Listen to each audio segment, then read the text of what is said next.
hal terkait dengan desa mana saja yang boleh atau yang bisa mengikuti program desa cerdas. Salah satu syarat itu ada paling enggak 6 syarat. Syaratnya desa cerdas itu harus menyediakan ruang digital di desa.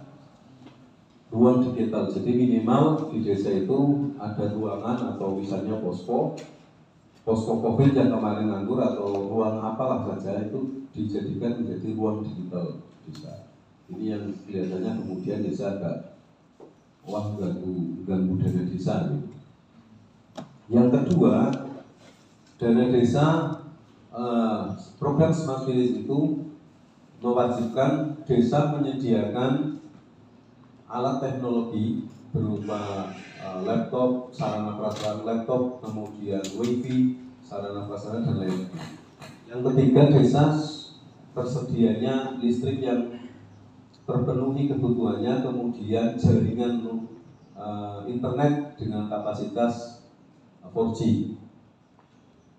Kemudian yang berikutnya menyediakan dana yang bersumber dari dana desa untuk honorarium kader digital desa, minimal 2 orang kader digital desa.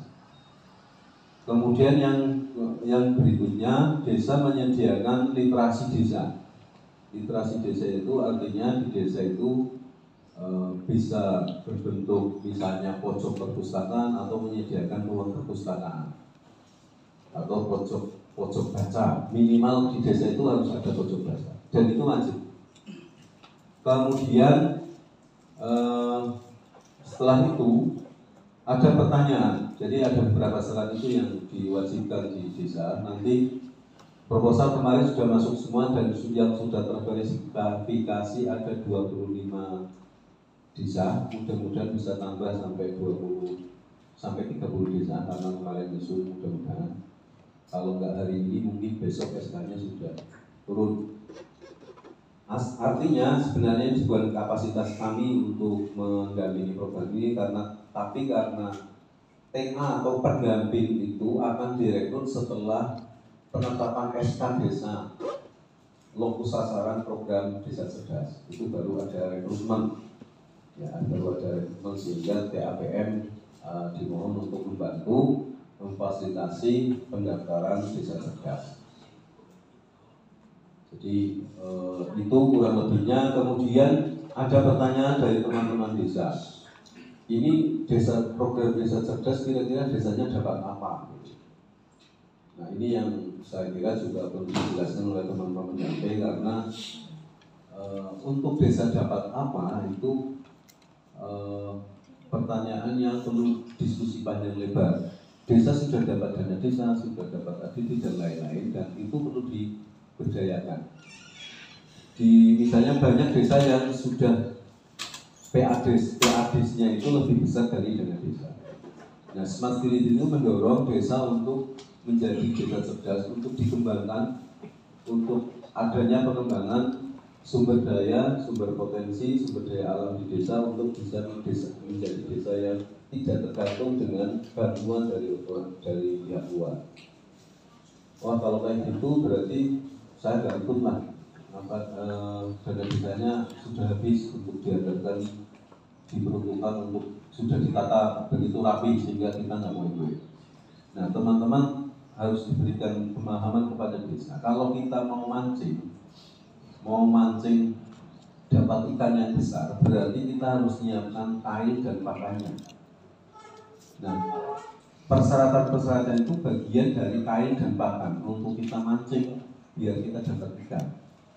Walaupun kemarin memang ada penjelasan dari pusat bahwa nanti fasilitas elektronik, laptop dan lain-lain itu akan minimal akan mendapatkan fasilitas itu dari program ini. Tapi setidaknya dari beberapa desa yang sudah memiliki program cerdas itu, misalnya di beberapa kabupaten ya itu akhirnya intervensi kementerian dan lembaga itu turun. Jadi misalnya ternyata ini desanya perlu dikembangkan wisata. Jadi nanti ada dinas pariwisata yang turun, ada kementerian PUPR yang akhirnya intervensi ke desa melalui misalnya pisau melalui program-program lain sehingga infrastrukturnya bisa diserap.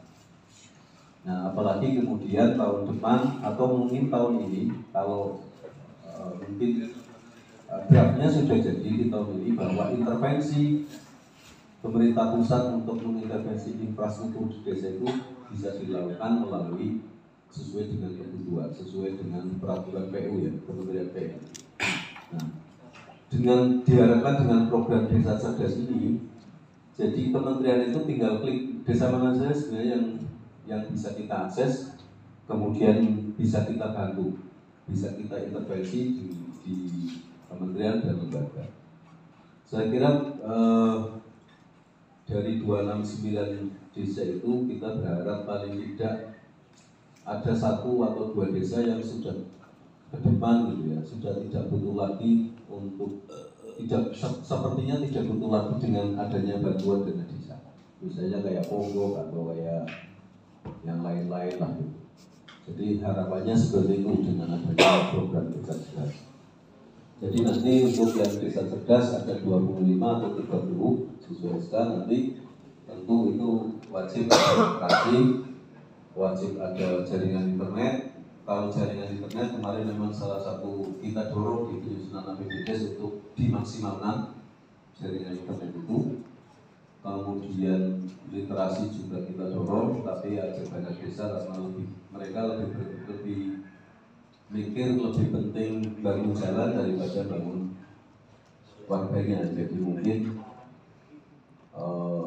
dengan adanya program Desa Cerdas ini mungkin setiap desa nanti kita dorong untuk adanya peningkatan literasi yang manual maupun yang digital, karena hari ini bisa saja mungkin anak-anak kita suruh belajar itu 2 menit itu rasanya seperti 2 jam, tapi kalau main HP setelah itu harus tersedia HP, jadi setelah belajar itu harus disediakan HP di sebelahnya, dan itu mungkin bisa kita manfaatkan, kita dorong melalui desa digital, melalui Desa Cerdas untuk ke arah situ. Paling tidak ya kita, karena ada program bantuan dari luar negeri, mudah-mudahan itu bisa kita manfaatkan sebaik mungkin.